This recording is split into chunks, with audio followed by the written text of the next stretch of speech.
السلام عليكم أحلى متابعين، يا رب دايما تكونوا بخير وبسلام. اللهم صل وسلم وبارك عليك حبيبي يا رسول الله. تعالوا النهاردة نشوف أسماء وتجربتي بنفسي عملت العجينة السحرية اللي احنا هنستخدمها في الغسيل، هتخلي غسيلنا أبيض وزي الفل. معايا أول حاجة أدي كيس فانيش بودرة، ومعايا صابونتين اللي هما البلدي نبشرهم، والكوبايه دي كوبايه برسيل جل.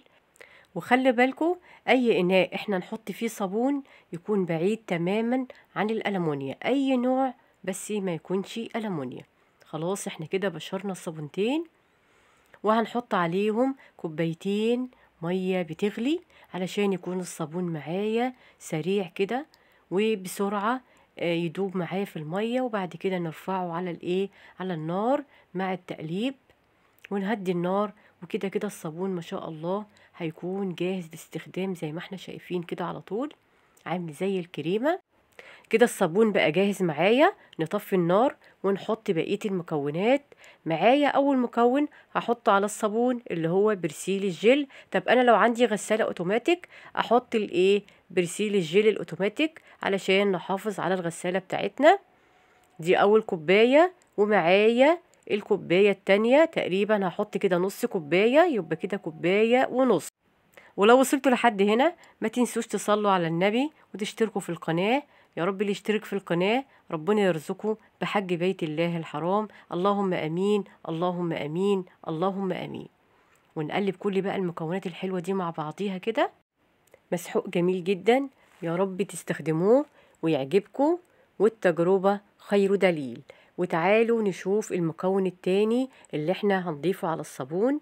معايا هنا نص كوباية من المية المغلية، دي معلقة من ملح الليمون، وادي المعلقة التانية ملح الليمون علشان يحافظ لي على جودة الصابون او المسحوق او العجينة اللي احنا بنعملها.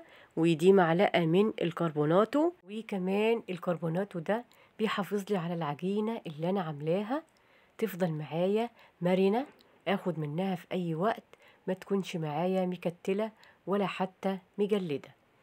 فكل ده يا جماعة الخير بيدي نظافة وريحة وكمان توفير. المسحوق عاملاه في بيتي، فإن شاء الله كده الوصفة تعجبكم وتجربوها وتدعولي إن شاء الله كده دعوة حلوة من قلبكم. ونقلب كل المكونات مع بعض زي ما احنا شايفين، ما شاء الله على القوام وكمان الريحة، حاجة جميلة ما شاء الله. يلا نصلي على الرسول صلى الله على محمد صلى الله عليه وسلم. نشوف المكون، آخر مكون هنحطه. نحط نص كوباية من المية المغلية، لازم تكون مية مغلية علشان تحافظ معايا على العجينة. ومعايا باكت من الفانيش بودرة زي ما احنا شايفين، نحطه على نص الكوباية من المية المغلية ونقلب كويس. وبعد كده نضيفه على المسحوق او العجينة اللي احنا عاملينها. لازم تكون يا جماعة الخير المية مغلية علشان المنتج بتاعي او العجينة اللي احنا عاملينها تعيش معانا اطول فترة ممكنة.